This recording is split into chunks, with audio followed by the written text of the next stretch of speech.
2003년 네덜란드 사회는 전례 없는 충격에 휩싸였습니다. 바로 한 간호사를 향해 괴물이라는 낙인을 찍었기 때문입니다. 그녀가 근무하던 병동에서 환자들이 연이어 원인을 알 수 없는 죽음을 맞이했다는 것이 그 이유였습니다. 본래 사람의 생명을 살리고 돌보기 위해 병원에 들어온 간호사였지만 이제 세상은 그녀를 다른 이름으로 부르기 시작했습니다. 죽음을 부르는 여자. 이 섬뜩한 별명은 빠르게 퍼져나갔고 그녀는 순식간에 공공의 적이 되었습니다. 그녀의 이름은 루시아 데 베르크. 당시 네덜란드에서 소아과 병동을 담당하던 평범하기 그지없는 간호사였습니다. 그녀는 아이들의 건강 회복을 위해 헌신하며 주어진 역할을 충실히 수행하고 있었습니다. 그러나 곧 그녀의 삶은 송두리째 뒤바뀌게 됩니다. 이상하게도 그녀가 환자에게 치명적인 약물을 투여하는 장면을 직접 목격한 사람은 아무도 없었습니다.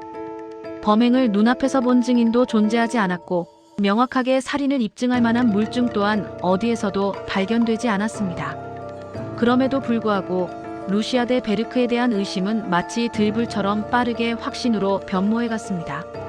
단 하나의 이유가 이 모든 것을 가능하게 했습니다. 그것은 바로 그녀가 근무하는 동안 유독 사망사고가 자주 발생했다는 사실이었습니다. 병원 내부에서는 이 알 수 없는 죽음에 대한 소문이 돌기 시작했고 결국 경찰의 귀에까지 들어가게 됩니다. 수사에 착수한 경찰은 루시아 데 베르크가 근무했던 여러 병원과 병동에서 발생한 사망, 사례들을 끈질기게 추적하여 한데 모았습니다. 그리고 수집된 자료를 바탕으로 하나의 표를 만들어냅니다. 그 표에는 사망사고의 대부분이 루시아 데 베르크가 근무 중일 때 발생했다는 충격적인 결론이 명시되어 있었습니다. 이 표를 근거로 수사기관은 단호하게 말했습니다. 이것은 결코 우연의 일치가 아니다. 명백한 살인이다. 그러나 그들의 이러한 단정적인 판단에는 치명적이고도 근본적인 문제가 내포되어 있었습니다. 사망 원인으로 지목된 사례들의 상당수는 그 원인이 명확하게 밝혀지지 않은 경우가 많았으며 심지어 부검 결과에서도 그 어떤 살인의 흔적이나 외부적인 개입의 증거가 전혀 발견되지 않았기 때문입니다. 그럼에도 불구하고 검찰은 자신들의 초기 수사 방향을 바꾸지 않았습니다. 그들은 진실을 찾기 위한 과학적 증거보다는 자신들의 주장을 뒷받침할 만한 숫자를 법정에 가장 강력한 무기로 내세웠습니다. 재판이 시작되자 검찰 측 전문가는 법정에서 냉정한 어조로 이렇게 진술했습니다. 이 모든 사건이 우연히 발생했을 확률은 수억 분의 1에 불과합니다. 이는 사실상 불가능에 가까운 통계적 수치입니다. 이 한 문장은 법정 전체를 지배했습니다.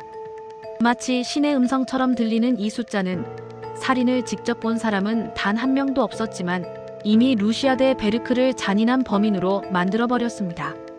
통계라는 이름의 강력한 증거는 그녀의 유죄를 기정사실화하는 것처럼 보였습니다. 여기에 또 하나의 핵심 증거가 제시되었습니다. 바로 루시아 데 베르크가 개인적으로 써내려간 일기장이었습니다.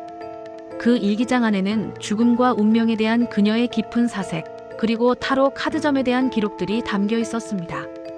평범한 사람이면 누구나 가질 수 있는 죽음에 대한 단상이나 개인적인 흥미거리였을 수도 있는 내용들이었습니다. 하지만 검찰은 이를 그대로 받아들이지 않았습니다. 그들은 이 일기장의 내용을 극단적으로 해석했습니다. 이것은 죽음에 비정상적으로 집착하는 인물의 기록이다. 그녀의 내면에 잠재된 범죄적 성향을 보여주는 명백한 증거이다.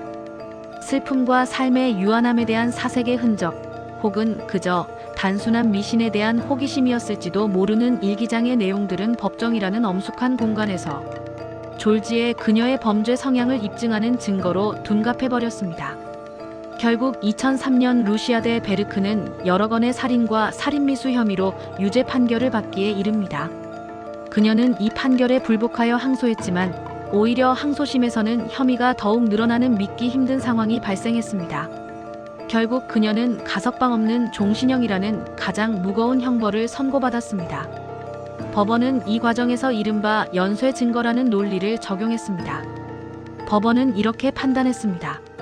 몇 건의 살인이 명확하게 입증되었으니 나머지 사망 사건들 역시 같은 방식으로 일어났을 것이라는 합리적인 추론이 가능하다.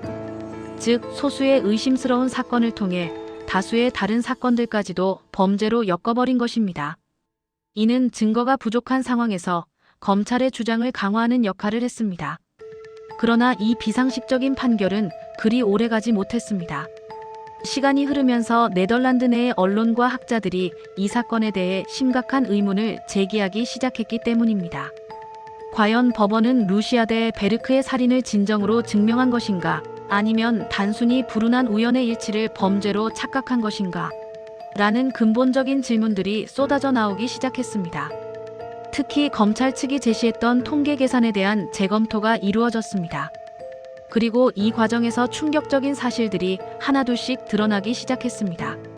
검찰은 처음에 모든 사망 사건이 루시아드 베르크가 근무 중일 때 발생했다는 잘못된 가정을 전제로 하여 확률을 계산했습니다. 하지만 실제로는 그녀가 현장에 없었던 사망 사례, 병원 기록에 보고되지 않았던 사건들, 심지어 단순한 행정착오로 인한 기록 오류 등이 다수 포함되어 있었음이 밝혀진 것입니다. 이 오류들이 수정되자 수억 분의 1이라는 극단적으로 낮은 확률은 수십 분의 1 수준으로 급격하게 높아졌습니다. 이는 사건의 우연성을 배제할 수 없는 훨씬 더 현실적인 수치였습니다.